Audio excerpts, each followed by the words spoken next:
भारतीय राजनीति में आधी आबादी यानी महिला वोटरों की है, जिसे कोई भी नेता या कोई भी पार्टी नकार नहीं सकती। हर चुनावी मुद्दे पे इनकी अपनी अलग एक राय है। यही राय जानने के लिए हमने इनसे कुछ सवाल पूछे। आने वाले लोकसभा चुनाव में सबसे बड़ी बहस यह है कि पीएम का उम्मीदवार किससे होना चाहिए, राहुल गांधी, नरेंद्र मोदी, अरविंद केजरीवाल। जी, मेरे हिसाब से पीएम का उम्मीदवार नरेंद्र मोदी होना चाहिए, क्योंकि जैसे आप देखते हैं राहुल गांधी का कोई भी पॉलिटिकल अचीवमेंट नहीं है। नरेंद्र मोदी 3 बार सीएम बन चुका है गुजरात का, तो he should get a chance. PM का उम्मीदवार नरेंद्र मोदी होना चाहिए because he has better experience, और बाकियों के मुकाबले तो Narendra Modi is better because Rahul Gandhi के पास वो वर्क एक्सपीरियंस नहीं है and Narendra Modi has that vision which is important and which is necessary for. Narendra Modi के चांसेस ज़्यादा लग रहे हैं, क्योंकि अभी हाल ही में उनका जो कोर्ट में भी प्रूव हो गया कि वो जिसके गोदा राइट्स के लिए जिनको बहुत बार बोला गया कि उनकी इमेज को बार बार स्ट्रेन किया गया, तो वो भी उनको क्लीन चिट मिल गई है उस चीज़ के लिए। एंड गुजरात की डेवलपमेंट बहुत ज़्यादा अच्छी रही है। 3 बार वो गुजरात में सीएम रह चुके हैं, तो आई थिंक मेरी तरफ से नरेंद्र मोदी को ही पीएम बनना चाहिए। According to me Narendra Modi PM बनने चाहिए बिकॉज उनका वर्क एक्सपीरियंस काफ़ी अच्छा है, और as we can see Gujarat में उन्होंने जितनी प्रोग्रेस हुई है तो हमारी कंट्री में भी इतनी होनी चाहिए। नरेंद्र मोदी ऑब्वियसली, बिकॉज अगर हम राहुल गांधी को देखते हैं तो राहुल गांधी एक पॉलिटिक्स बैकग्राउंड से ही आया है, और नरेंद्र मोदी उन्हें पता है कि बचपन से उन्होंने कॉमन लोगों की तरह ही लाइफ बिताई है, तो उन्हें पता है कि कैसी कैसी प्रॉब्लम्स आती हैं हम लोगों की लाइफ में।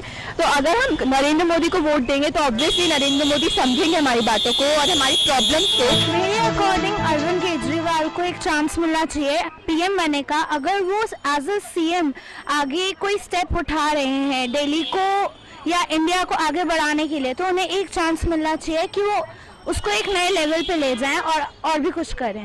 हमने उनके सामने ये सवाल भी रखा कि होने वाले प्रधानमंत्री से उनकी क्या उम्मीदें हैं। आइए सुनते हैं उनका जवाब। एज अ स्टूडेंट हमारे लिए एजुकेशन ही इस वक्त हमारा मेन बेसिस है, तो अगर वो होता है पीएम तो हमें थोड़ा बहुत उम्मीदें हैं कि हाँ शायद कुछ बेटरमेंट्स और जो चीज़ें बहुत टाइम से मतलब काफ़ी टाइम से जो पेंडिंग चली आ रही हैं, मे बी उन चीज़ों में थोड़ा सुधार हो पाए और बेटर हमें एजुकेशन मिल पाए और बाकियों को भी। मुझे उम्मीद है कि इंडिया की अभी जो इतना डेवलपमेंट, सबसे ज़्यादा मुझे इंडिया की डेवलपमेंट, इकोनॉमिक डेवलपमेंट बहुत ज़्यादा बढ़ेगी नरेंद्र मोदी के आने से। नरेंद्र मोदी से वुमेन सेफ्टी का एंड एजुकेशन सिस्टम थोड़ा और अच्छा हो जाए।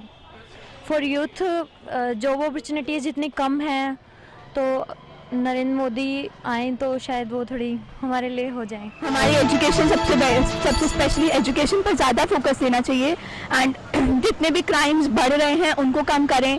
गर्ल्स की सेफ्टी ज़्यादा बढ़नी चाहिए।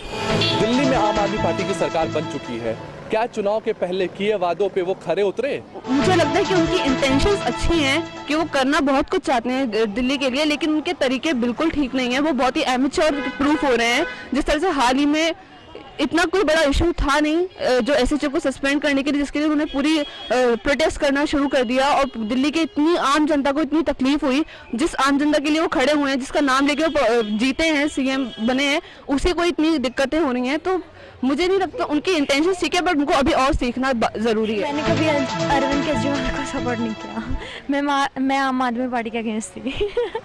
I want BJP only. अभी एक्चुअली देखिए अभी तो स्टार्टिंग है, अब देखते हैं कब तक उन्होंने जो उम्मीदें हमसे जो प्रोमिसेस किए हैं, देखते हैं कब तक वो उस पर खरे उतरते हैं। अब तक उन्होंने जो किया है it's up to his level, up to his mark जो उन्होंने कहा। अब मे बी अब आगे देखना है कि वो उस पर कर पाएंगे कुछ या नहीं।